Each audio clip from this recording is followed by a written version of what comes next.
at this point, and how close are you to 100%? Yeah, I feel pretty good. It'll be good just get all the way right this offseason, really train how I want to, play pickup.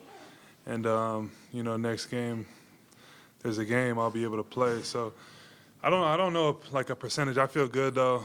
I just didn't want to, towards the end of the season, do anything that would risk long-term health. So. Going back to, you signed the deal in September, you end up hurting your back in November. Where's your headspace at, when that happens and you realize you're not going to be able to be immediately contributing? Like, I know we talked about in training camp. I mean, obviously, like, as a competitor, as a player, and for me, like, I care about the people around me and the people that invested in me and, trusted in me with the contract and everything. So to not play was really hard on me mentally, but even more just, like, because I felt like I was letting teammates down and, the people that invested in me. But can't think like that because at the end of the day, so many things can happen in your career that you don't have control over. So, the team had a great season. Obviously, I wish I could have been a part of it. But, like, going forward, I don't think the goal should be, like, to prove everybody right who invested in me. But that's definitely something that, they invested in me. I want to invest back in the program and help the program in any way I can going forward. Do you feel like you could have played in the past month? Yeah, I probably could have played. Like, I probably could play in one leg and stand in the corner and shoot threes. Would I have been in my best? Probably. I definitely would not have been in my best. And at that point, it's just, thinking long term versus short term. And if I came back, would I really help the team at that point, or did they kind of find a groove on their own? So it was all those things I was thinking about. I don't know if That must that's have been incredibly frustrating then. what part. All of it. I mean, knowing that you could have contributed in some sort of role and not being able to, or not being allowed to. I'm not sure which it was. It was just a decision based on the fact that I've been through this a few times now, the rehab process, the coming back too early. I remember in Missouri back in college, I got hurt, and then I had tried to come back for the NCAA tournament at like 40 or 50% of myself. And I don't think that was the smartest thing looking back, so I tried to learn from that experience and play the long-term game and just make sure that this is not something that I'll have to deal with again. Long-term game. You've been through a lot. 3 of the last 5 seasons, you haven't played anywhere near as much as you'd like to. How can you manage this going forward, and how confident are you that you play every game? Like, those are things that I like the saying, you work as if it's up to you, and then you pray as if it's up to God. So for me, it's every day coming in here, doing what I need to do, taking care of my body every day. But some things you just got to just leave up to the one who gave you the gifts. So for me, I believe, my destiny is to be a great player in the league and be healthy and all these things. But I gotta do it the right way, and leave the rest up to God. Do you think your role needs to change any more to, manage workload or playing time or minutes? No, I never thought about that. I don't think that. And it seemed like in March you were close. Did you have a setback? What happened? Yeah, I was me being competitive. I was just ramping up really quick. I'd had that surgery probably 2.5, 3 months before that. And I was feeling really good, just trying to ramp up and get myself back so quick. So every day I was playing pickup. And, I guess you could call it like a little setback that I had because I was aiming on coming back way prior to the playoffs. And then I kind of had a little setback, which then kind of just made me feel like, okay, I don't want what happened in Missouri to happen here, where I come back too early and something bigger happens again. So let's just take it easy and wait till I'm perfect. Let's go back to the base and kind of revamp biomechanics and the way I move and things like that, and figure out what needs to be figured out so that I don't deal with this in the future. Because I kind of felt like everything I was doing up to that point was treating symptoms, you know what I mean? And I wanted to get to the core of what was going on so that I didn't have to deal with it in the future. How good can this team be with you and Jamal back healthy? Say it again? How good can this team be with you and Jamal back healthy?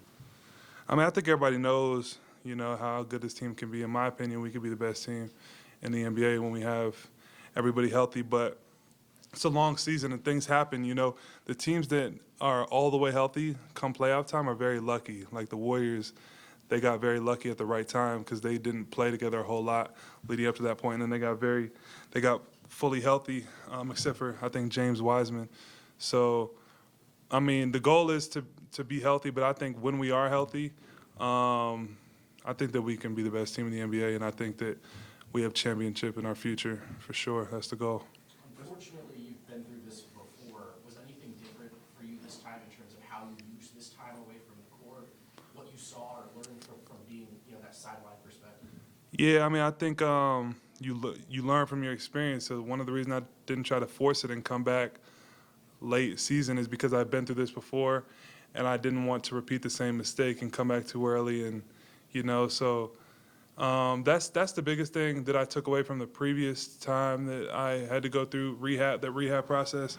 And then just off the court, just watching these dudes, seeing how guys' roles changed, seeing the confidence Aaron Gordon gained over the season, Monte Morris, Bones coming in, kind of seeing how the team evolved without me and Jamal was pretty cool to see. And then just kind of seeing the potential, because when me and Jamal do come back, those things will all play a big role. All these guys gaining confidence when we were out. So I think that'll be valuable. Being injured can be a fairly lonely thing. To what extent, if any, have you and Jamal been able to lean on each other or support each other? Yeah, I think that's another thing that could be a big positive going forward. Me and Jamal got to go through this together, and we actually developed a bond, and we became a lot better friends on and off the court just because we were going through the same thing. We had more stuff to talk about, and we really got to know each other more. So going forward, I think that'll only benefit us on the court when we get back out there together. But yeah, so I think that's another blessing in disguise. Did you learn anything about how to be not that you're a bad teammate, but how to be a better teammate going through this process, stepping away, still being part of the team while not playing? A better teammate? I mean, I tried to be there as much as I could for my teammates. I think that, when you're sitting out, sometimes you really wish you could be out there, but I think it's still important for your team to know that you're invested and you're there. So as much as I could, coupling with rehab, I tried to be there for the team. And I just kind of, you definitely see it from a different perspective. Sitting on the bench, you see how, different, just body language and different things. You see different ways that things you do on the court could affect guys sitting on the bench. It could affect, what guys are talking about on the bench. Could correlate to how they are on the court. You just see it from a different perspective because you hear and you see everything. You know what I mean?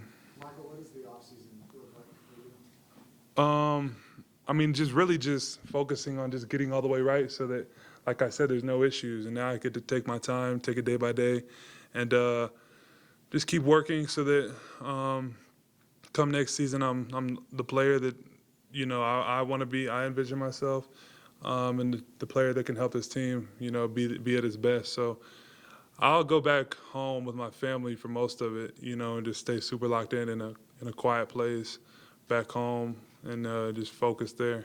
How much longer do you think it will take until you feel like you are maybe 100%, or do you have a gauge for that? I'm in a pretty good spot right now, to be honest. But like I said, stuff that I could do right now is different than what I should be doing. So my thought process right now is different than it was prior to. Like, I'm not trying to push through a lot of things right now. I'm trying to take it slow and figure out what needs to be figured out and go from there. Mike, were you trying to push through things at the beginning of this season? I think it was you played 9 games, and some of your teammates had said you were playing through pain. So when did that initial tweak happen? Yeah, I think it was pretty obvious I wasn't at my best earlier this season when I was trying to play. I kind of forget when I really realized. I realized that I wasn't at my best, but I thought it was something that would just kind of like go away. And then what really made it noticeable was obviously that game I think we were playing Houston when I tried to go up and my leg, like I just couldn't jump like I wanted to. Then I realized, okay, yeah, there's definitely something wrong. So that's when we had to go figure out what was wrong, fix it, and then take it from there. But I definitely was not feeling my best early on this season. Michael, you talked about revamping your biomechanics. Can you kind of expand on that? What does that look I mean, I think that guys that, keep having the same type of injuries and then you keep treating it, whether that be with surgery or, different anti-inflammatory pills or whatever it may be. A lot of those treatments are treating a symptom, and if you don't get to the core of what it is, you're at risk for it happening again. So I didn't really realize that before until kind of this same kind of trend happened with me. But like everything is fixable, like if you have the right people in your corner. So just kind of going back to how I load my body, what parts of my body I'm using when I'm jumping or shooting even, like all those little things can play a part in like what parts of your body you're putting pressure on. So, I got really good dudes around me that are helping me figure that out so that it just kind of like, I guess you could just say it offloads the parts of your body that would normally have stress. And then like, you know what I mean? That's kind of what biomechanics is. You've referenced a couple times, wanting to be the player you envision yourself to be, the pinnacle of what you can be. Has that vision changed at all over the last 3 or 4 years? Not better or worse, but maybe different from what you thought your pinnacle was 4 years ago? Nah, I mean, nah, like as long as my body is good and I'm healthy, then I think that there's no limit for me. So like I said, that's the reason I'm so, towards the end of the season and going into the offseason, I'm so just like trying to be very careful and very cognizant of how I treat this rehab process, because for me it's all about just being healthy, and then from there I think I can take off from there and string a long time of being healthy together. So that's the goal for me. Aaron Gordon, after the season, talked about working on the cerebral part of the game. That was one of his goals. How does a player do that? And is that something that you look at as well as, hey, we all got to get better up here? You could play 2K. No, but I think it's just experience, honestly. And then you definitely should watch film. And then like Aaron grew a lot this past season. I think that he kind of sees how dominant he can be getting downhill, being physical at the rim, but then like how much attention he can draw, especially when me and Jamal are out there.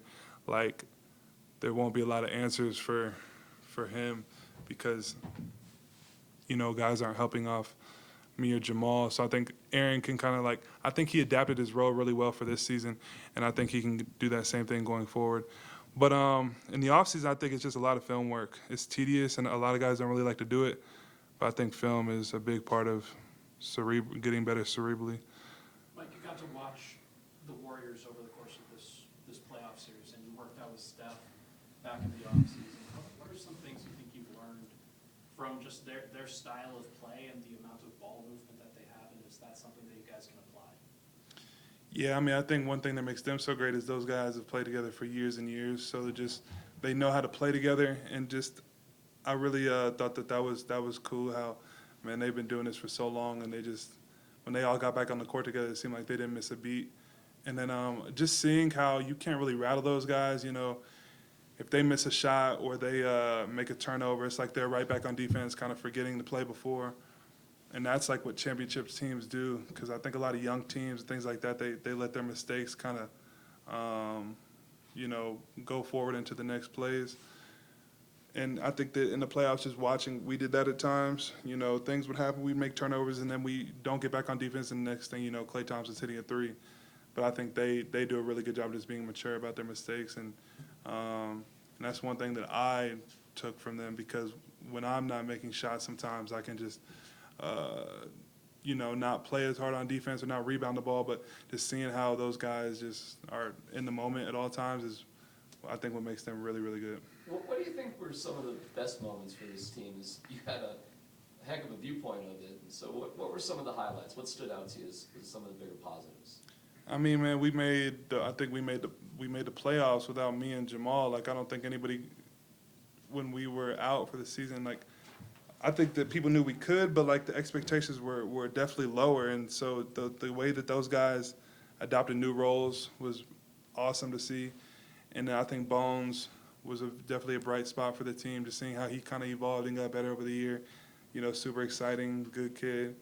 And then there were games where you just, obviously Nikola, having his MVP year last year, and then I feel like he had a better year this year. that's obviously amazing to watch. And then, yeah, I mean, we won a lot of big games, so. And I think even that Warriors series, man, like the first two games, we definitely got blown out, but then the third game, we gave ourselves a chance to win. We could have won that game. Game 4, we did win. Game 5, we could have won. So, like, just seeing that we were able to compete with those guys, those world champions, like, You're close. without me or Jamal, like, it's really encouraging for me. Mike, you talked about your bond with Jamal. From your perspective, how hard was this past month where he's kind of figuring out whether he's going to come back or not? Did you, were you in his ear at all, or were you, how did you process his struggle with that decision?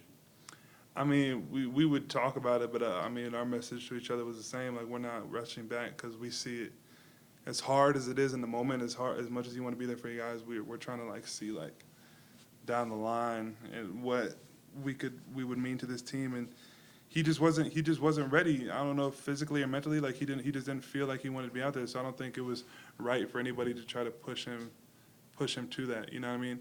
That's hard to come off an ACL and then go into a series where you're down 0-2. Like, I don't think anybody's really trying to do that. You know what I mean? But he probably was in the same boat as me. He probably could have played if he had to, like, but it would not have been best for him. So.